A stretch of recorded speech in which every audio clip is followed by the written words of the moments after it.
I'd like to share with you my thoughts about the debate surrounding the so-called healthcare reform efforts in Washington, D.C. A day or two ago, we were blessed with the wise words of Senator Whitehouse as he gave us his assessment of at least part of the motivation behind those members of Congress who are opposing the pending healthcare reform bill before the Senate.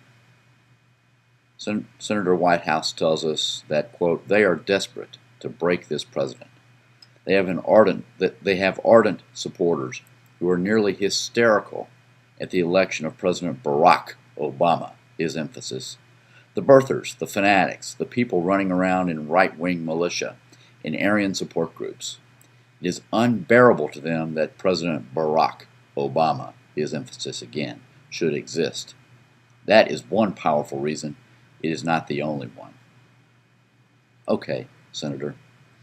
But when he was confronted later on audio tape by a reporter in the halls of the Senate, he denied that he called any of the opponents racists or implied that they support an Aryan cause or belong to militia. True enough, if you read his statement carefully, his denial is true. He did not literally, directly accuse any of his colleagues of such evil things. But if his purpose is not to tar them with that brush, why speak those words on the floor of the Senate? Let him deny the one accusation, but make him answer the next question with something other than my speech speaks for itself. The real question, since you, Senator, didn't make that accusation, what did you mean and what purpose was served by the words? Please elaborate and enlighten those of us who are not able to divine the meaning from such nuanced speechifying.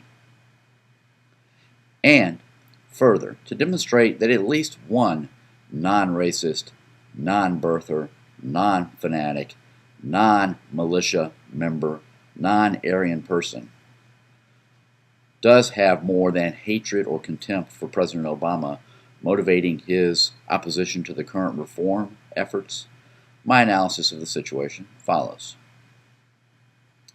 It seems to me that what we're having, or should be having, is a debate over how much a healthy life should cost, and what part, if any of that cost, should be paid for by the government as an entitlement, guaranteed to a citizen. What seems to be missing is a discussion about the fundamental question that precedes that one, and that is, how are those necessities of a healthy life to be produced and delivered? Instead, the Republican opposition enters the debate waving a white flag, saying, quote, we all know that reform, read government action, is needed because the status quo is unacceptable. A debate premised on the assumption that price is controllable by government fiat will inevitably produce a socialist, statist answer. The discussion must switch to one, the answer to which doesn't hinge on how big the deficit will be and how we're leaving the bill, sending the bill to our grandchildren. While that's a true statement, while our deficit is becoming unsustainable, that's not changing any votes. Chicken Little, the sky didn't fall yet. What makes you think it's going to fall tomorrow? We have to switch the discussion. We have to rephrase the question. After all, who can argue with wanting the most affordable, high-quality health care for the most people? An abundant supply of an inarguably good thing is a desire that is unquestioned by anyone who wants to be a welcome participant in polite public discourse. So, aren't we left to discover the proper means of providing the inarguably good thing? And then, since it will be produced in a finite quantity, allocating that good thing among the populace, right? Okay. Which works better, the price mechanism in the capitalist system or government fiat's rules and regulations? For the purpose of addressing this question, we'll look at capitalism in the abstract, as it is actually operated until recently in American history, and we'll use the recently passed U.S. House Bill number 3962 as a surrogate for evaluating government regulation. First, I'll start by making the case for capitalism. Let's start with a mental exercise. Put the following items on a line chart.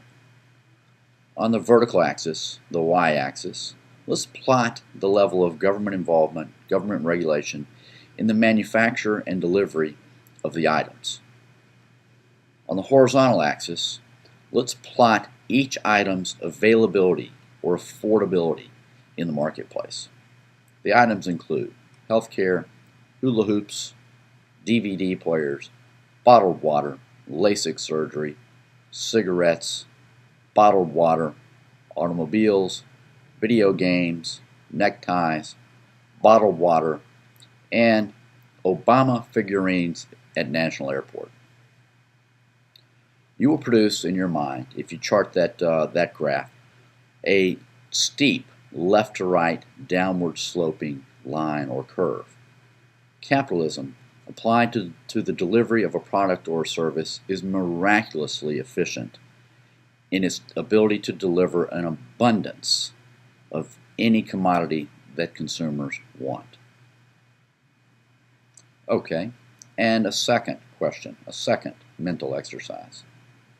Ask yourself, how many of the 37 to 45 million, the number varies, how many of those people in America without health care insurance do have high-speed internet access, an automobile, a roof over their head, indoor plumbing, a membership to a health club, a weekly visit to McDonald's, a cable TV subscription, or more than a six-pack of beer in their refrigerator? I'd wager that more than 75% of the uninsured Americans have, in other words, can afford, at least 6 out of 9 of those items. Profit-seeking businesses provide products and services that are affordable to customers without bias and without regard to whether the item is a necessity or discretionary extravagance. Let's let the market do that with healthcare.